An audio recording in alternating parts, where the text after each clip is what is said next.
Hello everyone, Sullivan here, and I'm back with another bite-sized review, and today we're going to be talking about the game known as Grounded. Now, it just recently came out on PlayStation. I've been wanting to try this game for a while now, and I always knew it was an Xbox exclusive, and I really didn't want to buy a whole console just to play this game, but it finally came out on PlayStation probably a couple weeks ago, and I decided to purchase it and give it a try for myself. And I did make a video not long ago, just saying my thoughts so far. It wasn't very great. I mean, it wasn't really a review. It was just kind of, some of the things, but I'm going to go a little bit more in depth in this video.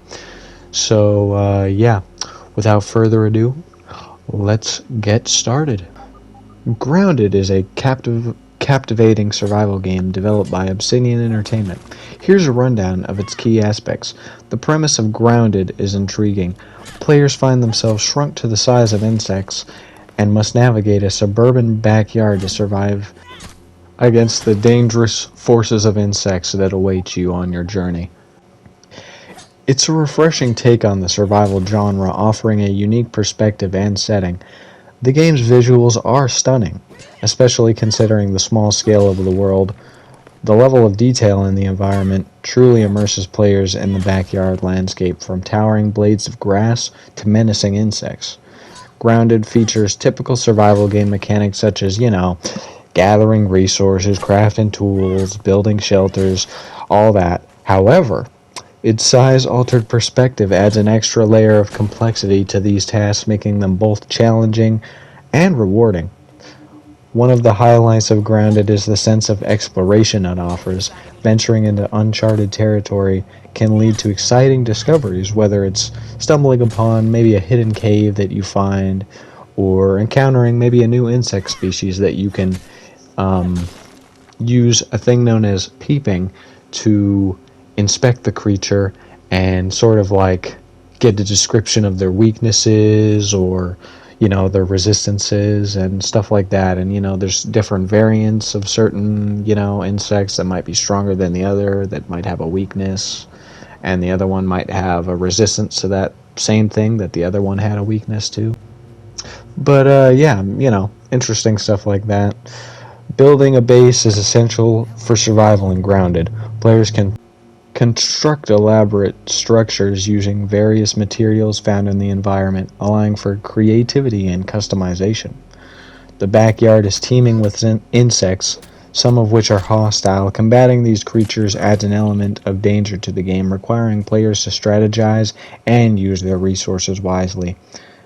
While Grounded can be played solo, it truly shines in multiplayer mode. Working together with friends to survive and build a base is immensely enjoyable and adds depth to the gameplay experience.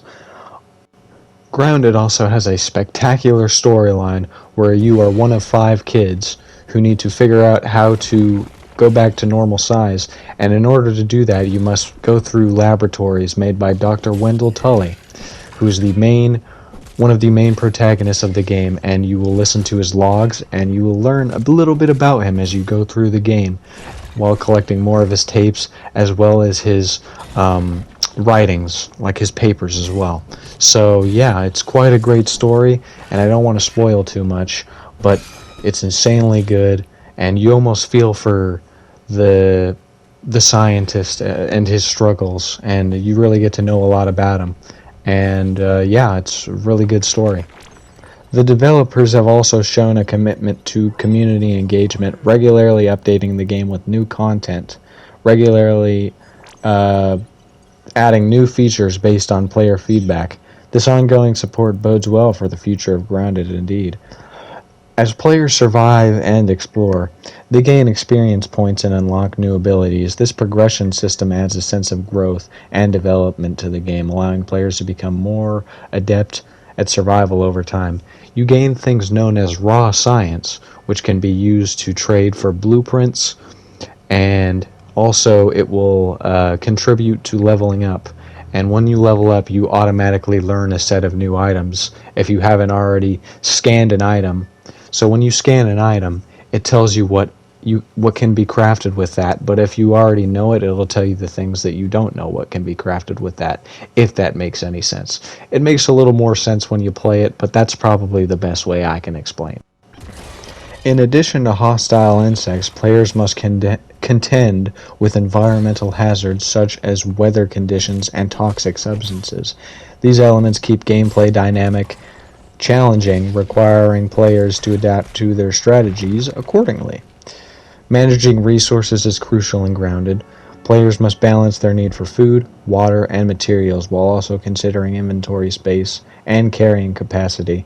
This aspect adds a layer of realism and complexity to the survival experience, especially if you are playing on hard mode like I was.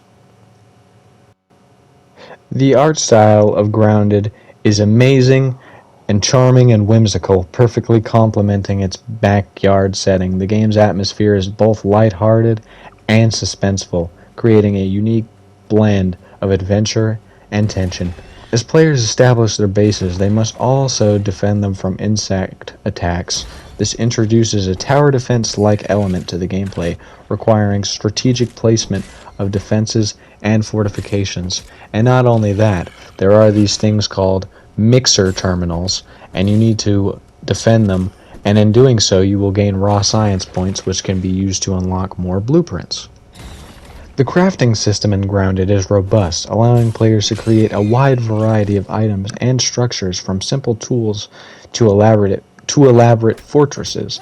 The possibilities for customization are endless, encouraging creativity and experimentation.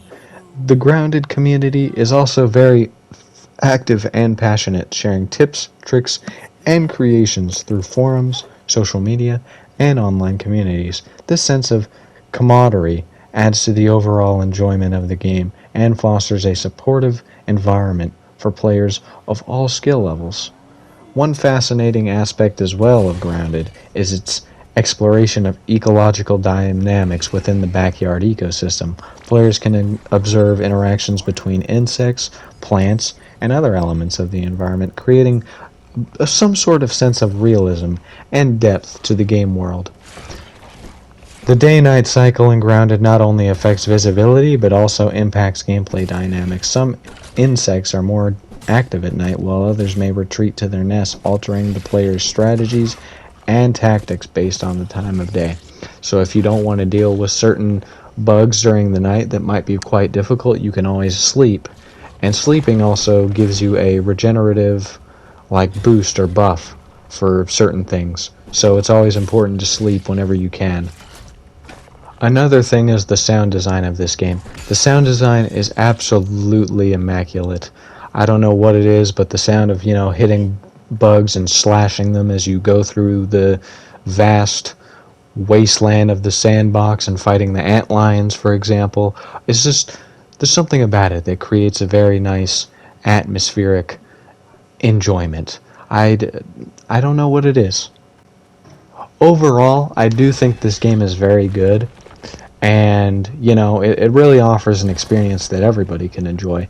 And me personally, this is probably one of my favorite survival games as of right now. I've never found something so unique.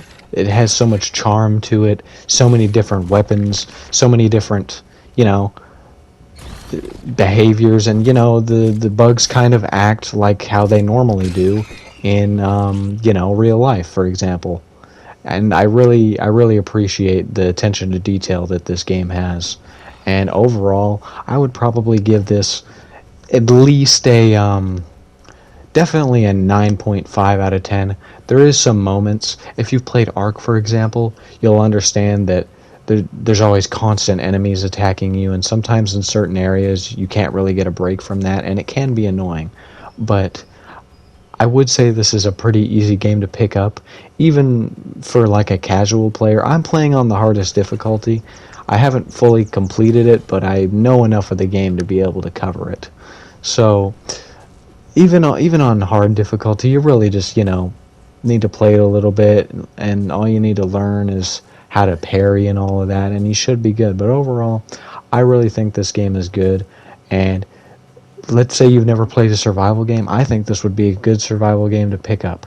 So if any of you guys, found this review interesting, leave a like. And if you didn't like it, leave a dislike and maybe tell me why you didn't like it.